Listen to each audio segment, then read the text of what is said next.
Hello à tous et bienvenue dans ce nouvel épisode de Savoir-faire, un podcast de la marque Jani. Je suis ravie de vous retrouver aujourd'hui pour ce nouvel épisode avec une nouvelle invitée parce qu'aujourd'hui on se retrouve dans l'atelier d'Alexia. Alexia, bonjour, comment vas-tu ? Salut, ça va bien et toi ? Ça va, bon, trop contente de faire cet épisode avec toi. Moi aussi. Pour commencer, est-ce que tu veux bien te présenter, nous parler un petit peu de qui tu es et ce que tu fais dans la vie ? Alors, du coup, je m'appelle Alexia. Dans la vie, je suis céramiste. J'ai ouvert l'atelier ici à Bayonne en mars 2023. Et j'avais fait une école d'architecture. J'ai passé un diplôme d'architecte avant. Et à la suite de ces études et d'une première expérience professionnelle, j'ai ouvert mon atelier de céramique ici pour en faire mon métier, on va dire, à plein temps. Ok.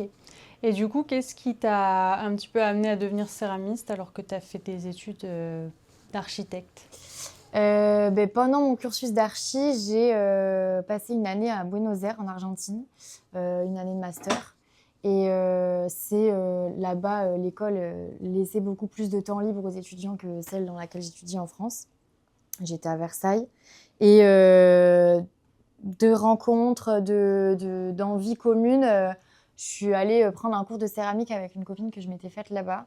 Et en fait, mon premier cours de tournage du grès, je l'ai fait à Buenos Aires et j'ai jamais arrêté de faire de la poterie depuis ce cours-là, en fait. C'est fou. Ouais. Et du coup, c'était quand ça à peu près ? Ça, c'était 2019.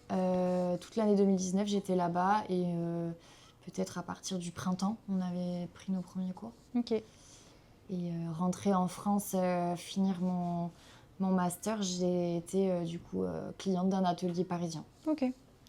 Et qu'est-ce qui t'a un petit peu donné envie de te lancer à ton compte et de ne pas garder ça que comme loisir aussi peut-être ? La fin de mes études d'archi, c'était une 6e année qui était complémentaire que j'ai faite et que j'ai faite jusqu'au bout. Ouais. Je me suis accrochée, mais qui m'a fait quand même bien terminer, on va dire, dans une espèce d'overdose. Et j'en avais très marre et j'en pouvais plus. Et la poterie dans ma vie d'étudiante, c'était un peu ma petite bulle d'oxygène de... Là, je pose le cerveau et je pose l'archi et je fais sans réfléchir un truc que j'aime et qui me fait du bien. Et d'avoir fini les études en étant un peu submergée par tous ces sujets et qui n'étaient pas toujours très gais non plus, parce que la dernière année, en gros, c'est comment se mettre à son compte en tant qu'architecte. D'accord. Et c'est donc te bassiner de « tu vas pas y arriver et tu n'es pas capable et c'est très dur et tu vas être en procès et machin et truc ». Okay. Tu finis l'année, déjà t'es ravagée. et puis les 5 ans d'avant étaient aussi durs. Bref, donc j'ai eu envie de me mettre à mon compte assez vite parce que les expériences pro que j'ai eues en archi chez des architectes qui étaient mes patrons ne m'ont pas vraiment plu. Okay. Et je me suis dit que je me mettrais aussi assez rapidement à mon compte en archi. Mais disons que c'était un peu le premier palier de j'ai envie de bosser à mon compte, mais pour l'instant, j'ai envie de faire un truc que moi, je relie qu'à du kiff, avant de éventuellement me mettre à mon compte en archi ou je ne sais quoi. Mais disons que c'est ça qui a fait que j'ai commencé par la poterie, quoi. Ok. Et du coup, pourtant, cette année, ça t'a pas trop démotivé au final à te mettre à ton compte. Et comme c'était pour une autre pratique aussi, je pense que ça t'a un peu même motivé peut-être. Ouais, en fait, tu te rends compte qu'il y a différents sujets aussi en entrepreneuriat et que tu n'as pas les mêmes responsabilités en fonction des métiers que tu choisis. Ça, c'est normal et je pense que tout le monde le sait. Mais oui, bon, c'est sûr. Un avocat, un architecte, un médecin n'a, selon moi, pas les mêmes responsabilités, même si on en a d'autres qui sont totalement différentes. Ouais. Mais du moins, on a beaucoup moins de chances d'être mis en procès pour des poteries ou pour je ne sais quel tableau qu'on aurait peint que pour des projets qui s'écroulent ou un malade qu'on tue si on est chirurgien, quoi. Maintenant que tu es à ton compte depuis déjà 2 ans, donc du coup, même un peu plus. Ouais, un peu plus.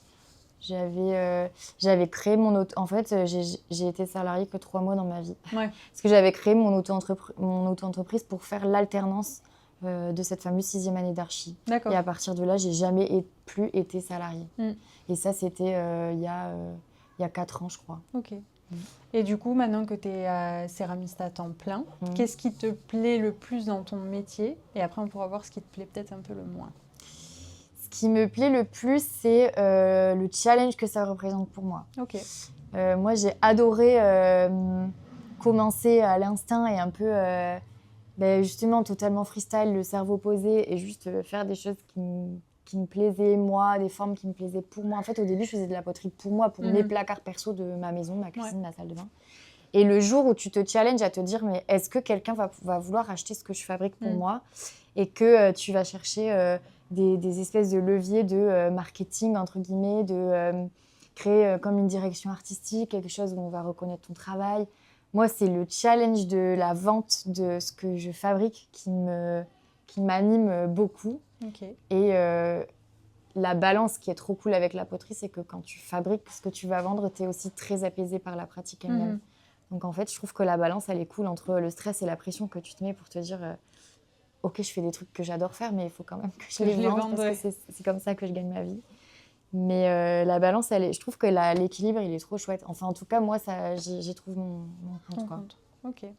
Et du coup, la balance un peu contraire, qu'est-ce qui te plaît le moins un peu dans ce métier-là Là, c'est très difficile d'être entrepreneur, en vrai. Ce qu'on se disait tout à l'heure en off, ce truc d'avoir des dizaines de casquettes, mais comme toi, comme beaucoup de nanas qui m'entourent quand on est à notre compte et qu'on essaye de tout gérer toute seule. Mais parfois, tu te dis, mais en fait, je suis débordée, quoi. Je suis complètement sous l'eau.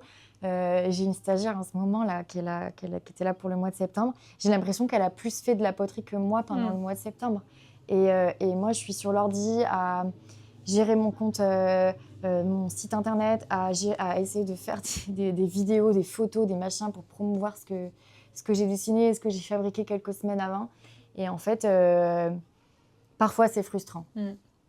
Mais en même temps, j'ai appris tellement de trucs, ce qu'on se disait par moi-même, avec des tutos, avec aussi d'autres personnes sur Insta qui donnent des tips et qui apprennent des choses aux autres. Et c'est trop gentil d'ailleurs de donner tout ce savoir comme ça sur les réseaux ouvertement. Mais parfois, moi, je me sens submergée par la to-do list que en fait, je maîtrise 3 lignes sur les 15. Quoi. Ouais. Oui, et en même temps, ça fait partie du challenge dont tu parlais. Et des fois, on y prend aussi du plaisir dans d'autres casquettes. Mais c'est vrai que le temps ne s'allonge pas non plus à l'infini et que parfois, ça prend un peu plus de temps certains sujets que d'autres. Enfin, il y a pas mal d'artisans, moi, qui m'ont parlé de l'administratif ou de la compta, tout ça. Des fois, ce n'est pas forcément des grosses tâches quand on est en auto-entreprise, c'est assez léger. Mais la charge que ça représente de s'y mettre ou de le faire, etc., parfois, ça prend plus d'énergie en tout cas que ce qu'on pense que ça peut être. C'est clair. Et puis c'est une espèce de charge mentale. Moi, des fois, j'ai des frayeurs, quoi. Je me dis, mais attends, mais est-ce que j'ai pas oublié de faire des trucs hyper importants au lieu d'être là à faire des poteries? Est-ce que là, aujourd'hui, j'avais pas un truc hyper important qui avait une deadline et que j'ai oublié, quoi? Moi, c'est juste des fois, je mets des petits coups de pression de ouf. Mais... Et en même temps, ce qu'on se dit là, qu'on a 12 000 casquettes, des fois, ça me fait râler parce que je suis tendue, ça me stresse et Mais en même temps, je sais que je m'ennuie. Je m'ennuie si j'ai pas 3 000 trucs à faire et 3 000 trucs à penser. Donc, l'un dans l'autre, ça me plaît. Quoi. Ouais, et puis c'est assez satisfaisant aussi de progresser sur des sujets qu'on ne maîtrise pas. Et au final, comme tu dis, prendre les tips des uns, essayer de progresser dessus, d'apprendre de nouvelles techniques et au final de... plutôt bien s'en sortir parce que moi je trouve que ça se voit de l'extérieur que tu gères pas mal de casquettes et que tu t'en sors plutôt bien. Donc, trop gentil. Je trouve ça trop cool. Moi. Merci, écoute, on fait du mieux. Ça nous amène un peu au sujet de c'est ton métier à temps plein. Et est-ce qu'aujourd'hui tu en vis? Oui. Comme je te disais juste tout à l'heure, j'ai pas été salariée, donc en fait j'ai pas de chômage, j'ai pas d'aide de l'État, j'ai rien. Et en fait quand j'ai voulu ouvrir ici, l'aide que j'ai eue c'était mes parents. Mes parents ont investi un peu d'argent ici dans ce local pour le rénover. Et on a aussi j'ai acheté aussi grâce à ma famille le four et le tour, qui sont les pièces les plus chères qui te permettent d'être céramiste. Et en fait, à partir de cet investissement-là, c'était après à moi de tout gérer, le loyer et me payer de quoi vivre, en fait. Et comme je n'avais pas le choix, quand j'ai commencé, c'était pas une option. Il y avait un truc de... bah oui, moi je vais faire ça pour gagner ma vie. Bien sûr que je vais gagner ma vie. Et je sais pas, c'est peut-être un peu... avec du recul, je me dis, mais à tout moment, ça aurait pu ne pas marcher. Ouais. Mais comme cette option-là, dans ma tête, vraiment sincèrement, n'existait pas. Il n'y avait aucun monde dans lequel j'ouvrais un truc qui allait couler. Ouais. Bah du coup, je sais pas, j'ai manifesté. Et ça a marché. Mais dès le premier mois, j'ai eu... ce que j'avais envie de recevoir, je l'ai reçu, quoi. Ok. Donc, trop bien. Et depuis ça, c'est pas une constante, c'est pas une ligne plate. Hein. Mais je n'ai jamais perdu d'argent sur un mois. Donc, ça te demande de faire pas mal de gestion ou ça va, c'est pas trop non plus en termes de compta ouais, parce que du coup, tu as quand même des charges qui sont fixes et puis tu as ton propre atelier boutique. Donc au final, c'est quand même avoir un lieu de vente et qui est aussi son atelier de fabrication, c'est toujours un gros coût même. Oui. Enfin, dès qu'on est auto-entrepreneur, je trouve que c'est un gros coût. Donc oui. ça va, c'est pas trop. Enfin, ça te demande pas trop. C'est ça qui me plombe le plus. Ouais. Et la gestion, en fait, justement, ça m'a aussi challengé une question d'Élodie hier qui m'a dit combien elle te coûte cette tasse-là. Et en fait, moi, je crois que je calcule mes revenus autrement. Moi, je répartis sur un mois ce dont j'ai besoin pour assumer l'énorme charge que représente cet atelier-là. Les consommations d'électricité sont colossales aussi quand on fait de la céramique avec un four électrique. Oui. Et les matières premières. Et en fait, moi, je sais que je dois rembourser 1500 balles par mois pour faire tourner l'atelier, juste pour le faire tourner. Ouais. Et donc, à partir du moment où j'ai atteint ça, ces 1500 € qui ne sont absolument pas pour moi, tout ce que je vais gagner en plus, ça va me permettre, on va dire, de vivre ma vie perso. Et l'URSSAF, mais ça, c'est valable pour tout le monde. Donc, l'URSSAF, c'est quand même un gros trou aussi dans le budget, mais c'est le jeu de l'entrepreneuriat, quoi.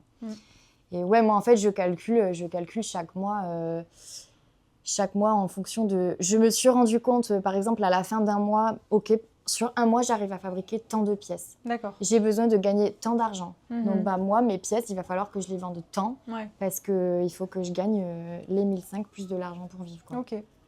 Ouais, c'est un bon raisonnement aussi pour essayer d'y voir clair sur le long terme aussi parce que toi, c'est vraiment, comme tu disais, c'est ton métier à temps plein et puis c'est tu me disais en off que tu ne te voyais pas faire autre chose, donc forcément, tu le vois sur les mois à venir, les années à venir aussi. Donc, c'est un challenge et en même temps, c'est ambitieux et long terme. Oui, et puis c'est comme ça que je crois que tu peux espérer avoir une courbe montante aussi de salaire, on va dire, parce que comme on peut tous espérer être un peu mieux payé chaque année, gagner un petit peu plus de sous, pouvoir peut-être partir en vacances, le grand luxe, tu vois.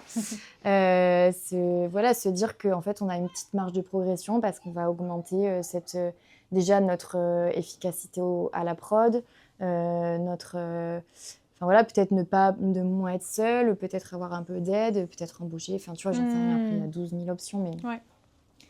Moi, j'espère et j'ai envie d'imaginer ma vie quand même sur une pente grimpante, quoi. Oui, ok. Oui, c'est un bon point de vue. Ouais. Et du coup, pour terminer, est-ce que tu aurais quelque chose à partager du coup aux gens qui nous écoutent ou nous regardent sur ton métier, sur l'entrepreneuriat en général, un petit mot de la fin? L'entrepreneuriat, c'est trop cool. Moi, je serais la première à être... à le vendre, on va dire, et dire à toutes les personnes qui veulent se lancer que si c'est vraiment ça que tu veux, n'aie pas peur. Je veux dire, si tu fais un truc avec ta passion et avec ton envie, ça va marcher. On est tous différents, donc que si toi, un jour, tu te mets à faire de la poterie, on ne va pas faire les mêmes. Je veux dire, chacun a son univers et je crois qu'il y a de la place pour tout le monde. Par contre, c'est hyper dur. Il faut pas croire que... tu kiffes faire des pots, donc tout le monde va te les acheter. C'est hyper dur de vendre un truc que tu as créé. C'est hyper dur d'avoir une DA, c'est hyper dur d'avoir une communauté, même sur les réseaux. Et même une communauté au début, les gens qui t'achètent des poteries, c'est ta tante, la sœur de ta tante, ton pote, sa mère, machin. Mais sortir de ce cercle-là, on va dire un peu familial et amis proches, c'est hyper dur aussi. Donc, y aller avec la maxi passion et avec surtout ton identité et ta personnalité, ça c'est un conseil bateau, mais c'est vraiment la vérité au final. Dès que tu essayes de suivre une espèce de chemin tout tracé, au final ça marche pas. Mais par contre, c'est dur, quoi. Et moi, parfois, je me dis qu'un jour dans ma vie, peut-être que je me paierai le luxe d'être salariée, tu vois. Ce truc de j'ai envie qu'on me donne des consignes et de ne pas penser par moi-même à tout ce que je dois faire, quoi. La balance, encore une fois. C'est clair. L'équilibre. Mais voilà, je ne sais pas si ça répondait un peu à ta... Oui, clairement, Oui, et puis revenir sur cette notion d'équilibre et de ce que toi, tu trouves dans tout ça et du fait que ça te pousse à continuer à y croire et à réussir aussi, tu vois. Réussir et prendre du plaisir. Quand tu te sens maxi submergée et hyper stressée, c'est vrai que la notion de plaisir, elle disparaît. Et je crois que c'est méga important aussi de prendre des vacances. Hein. Parce qu'on n'est pas payé quand on est en vacances, mais par contre, on se régénère. Et je trouve que... Enfin, moi, en tout cas, je me suis jamais assez autorisée de vacances. Là, toujours pas. C'est toujours pas le cas. Je veux m'obliger à prendre des vacances. Et même si t'es pas payé, que ça fait trop peur parce que quand tu perds une semaine de taf, de prod et d'argent, tu la perds. Mais par contre... trop important de prendre soin de sa santé mentale. Ouais, surtout quand on est entrepreneur, c'est un vrai moteur dans, je pense aussi, comment on travaille et comment on évolue, donc nécessaire. Ouais, de ouf. Un bon conseil. Ouais, prenez des vacances. Grave. Bon, merci beaucoup. Merci d'avoir accepté de participer à cet épisode. Merci à vous de nous avoir écoutés et regardés. Vous pourrez retrouver toutes les pièces d'Alexia, donc Atelier Cabane, parce qu'au final, je ne suis même pas sûre qu'on l'ait dit. Oui, on l'a pas dit. Atelier Cabane sur le site de janie-concept.fr. Et puis moi, je vous donne rendez-vous la semaine prochaine. D'ici là, portez-vous bien. Et puis je vous dis à très vite. Bye. Merci.